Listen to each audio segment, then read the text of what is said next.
truth and to let you people know what you don't know.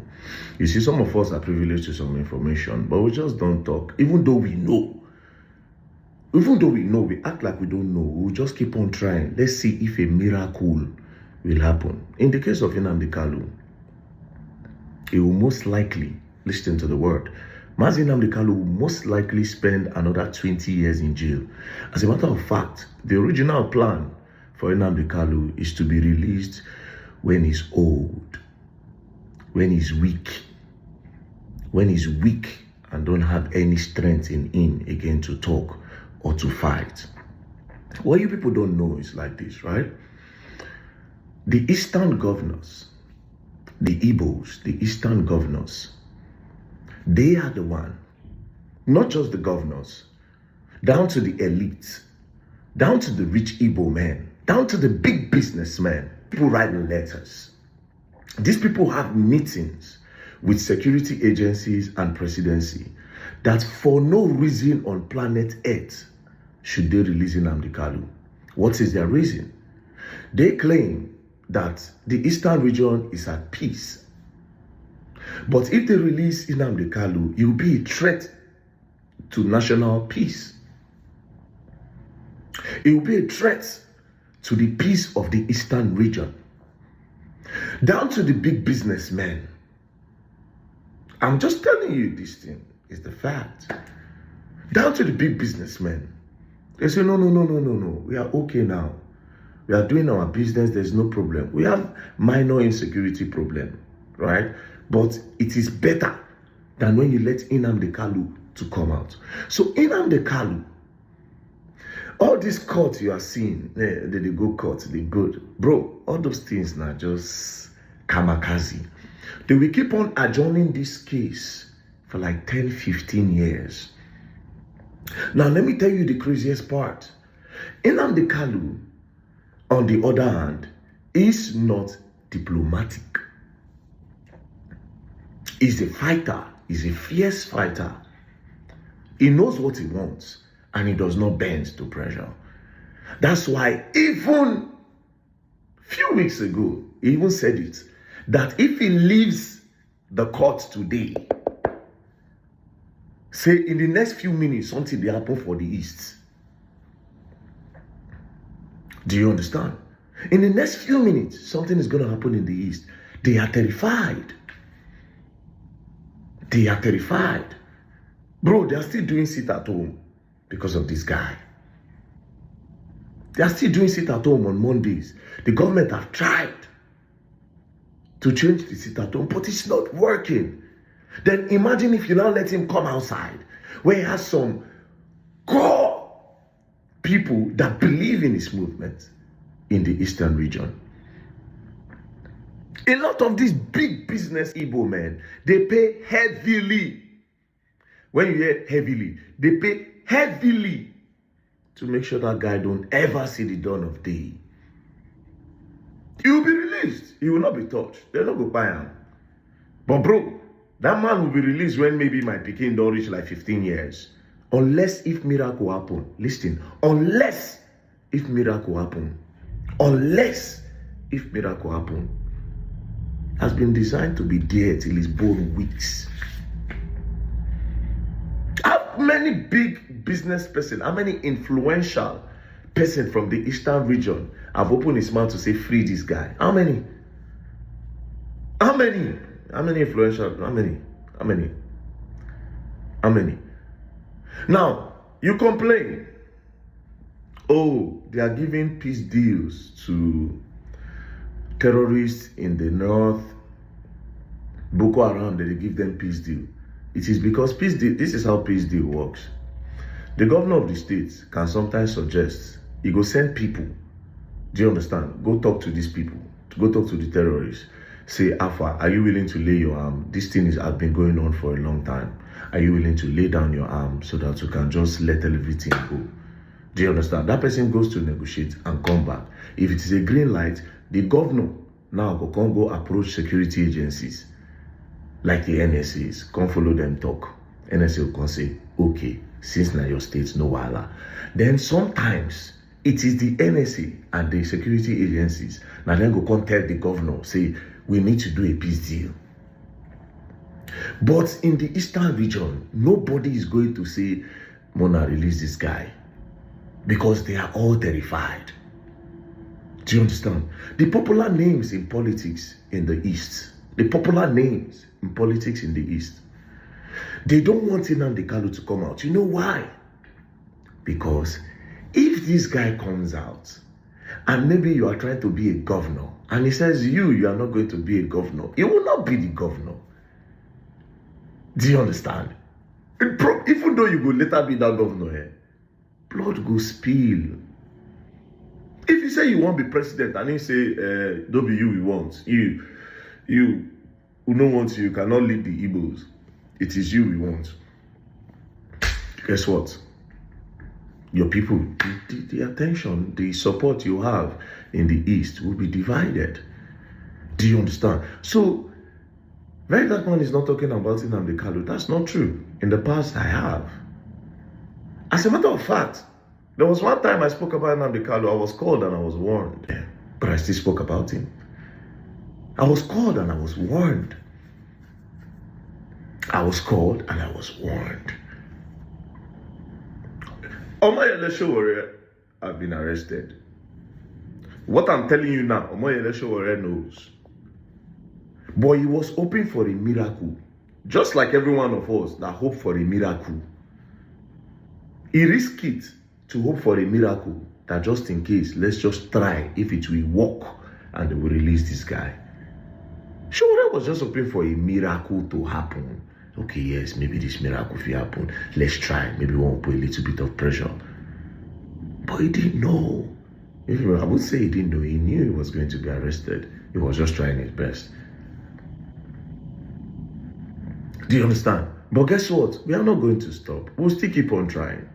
But I'm just telling you, this is the original design. Because these governors in the Eastern region are telling the president, are telling the security operative, are telling the NSAs, are telling the DSS, are telling the police, are telling the army that this guy is a threat to state peace, is a threat to national peace. You can never let this guy go. And him, on the other hand, Nnamdi Kanu ready for sale. Now I still the letter say, if I come out today, Aragagbandi ara unugi. Aragagbandi aragi, all of now. Una go collect one after the other. So, like I said, this whole thing, it has been designed. All the court cases, so they adjourned the case for 10, 15 years. They will let him go. They will not touch him. They will feed him. They will clothe him. Anything he wants, he will get. If he wants a phone, if he wants a laptop, they give it to him. If he wants to fuck, they get him a girl. Anything he wants, yeah, they'll give it to him. Then they will leave him later. When they don't leave him at old age, they'll come give him one national award. They'll come give him one national award. They'll come say, he has been resistant, he's a leader, he's a OON, Order of the Niger. Bro. I really wish him, Nnamdi Kanu, was diplomatic though. But again, I think what he's doing is probably what I would do too, if I was ever in his shoe. You understand? But he also needs to also be diplomatic. Because he know ready tell them say, okay, no Allah, no fight again. Then maybe when they can't go outside, he can fight. But if they still they tell them every day, say, we go scatter everywhere. And the sad part is say, now, if you can't tell them, say, he no go fight again, they no go believe. They will still keep on. So please, don't put some allegation on me. Henry Siriaki Dixon, CON, but we've had a bit of a gremlin with our technical connections, so we're hoping to get him later in the program. But not to worry, we're going to start with that rather unexpected twist in the highly publicized terrorism and treasonable felony trial of Mazi Nnamdi Kanu. Because today, at the start of his defense in court, the IPOB separatist leader, in what appears to be a flash of visceral rage, fired his entire legal team and announced that from now on, he'll be representing himself and would opt to take his chances in court. The decision to fire his lawyers and represent himself appears to be a tactical move, which is sometimes used by defendants hoping to challenge the system and potentially gain an acquittal. They believe that by representing themselves, they can control the narrative and create reasonable doubt. But it was also a strategic move that's been known to backfire. So, as we mentioned at the outset, how did it come to this? What would have driven Mr. Kanu to fire all those high-powered lawyers that make up his legal team? Well, for more on this, I'm joined now in the studio by the member of the House of Representatives under the Labour Party, the Honourable Obi Agwocha, who was in court when today's drama unfolded. Thank you very much indeed. Good to see you again. I'm happy you know that I'm a Labour man. Yeah, well, you are, but I'm going to get to that bit because Labour for life. I'm not wearing my Labour insignia here. But well, I'm going to get to that because there is another drama that's unfolding. In fact, you're in the centre. I mean, there's drama with the Nnamdi Kanu, there's drama with the Labour Party, but we're going to get to that in a minute. But you were in court today when Mr. Kanu, for want of a better term, purged his legal team. How did it come to that? Well, he had discussions with the legal team yesterday, and all of us were shocked when we came to court and the Honorable Attorney General of the Federation previous, Kanu Agabi, announced to the court that himself and the legal team, especially those of the Inner Temple, are withdrawing. And the judge also was shocked and asked Nnamdi Kanu about it, and he concurred that for now that he would take charge of his defense. Doesn't mean that if tomorrow an opportunity arises that lawyers will not also be part of it. So, but for today, probably tomorrow, he would take charge of his defense. So that's what happened in court. And were you surprised? I was pleasantly surprised. Pleasantly or shocked? Well, surprised and shocked at the same time, in terms that none of us knew about it. I came to court, just like I've always done, attend the court hearings and all the stuff, and I sat there listening. I kept making the contributions. It's just between Nnamdi Kanu, the prosecution team and the defense team, and the judge. So as of today, the lawyers have virtually stood down. Whether they have given Nnamdi Kanu his case files, I do not know. But when you go to section 36(6)(b) of the Constitution of the Federal Republic of Nigeria, which are actually a crucial provision towards fair hearing, specifically to persons who charged with criminal or capital offenses, is the constitutional right of Mr. Kanu to decide to take over the defense of his own case. It is also his constitutional right that adequate time and facilities be provided for him to ensure that to ensure that he has adequate defense. Yeah, but I don't think the issue is whether or not I mean, I think everybody knows he's got constitutional that right, which is why the judge allowed it. But the question is, what's the thinking behind it? I mean, you know things aren't going well when you fire the people who are supposed to protect and represent you in a trial, don't you? I mean, did it appear to you to be an act of sort of visceral rage, impulsive, chaotic purge that wasn't well thought out? Or do you think he thought it out? If you look at the statements made by the leadership, Agabi Kanu, he said after the meeting they had yesterday that the information was told them that they were going to be debriefed and that they respect the rights of Nnamdi Kanu. No, I understand that, but I'm so trying to get to the backstory. No, that's what I'm saying. But if there was anything that happened otherwise at that meeting, I was not in that meeting.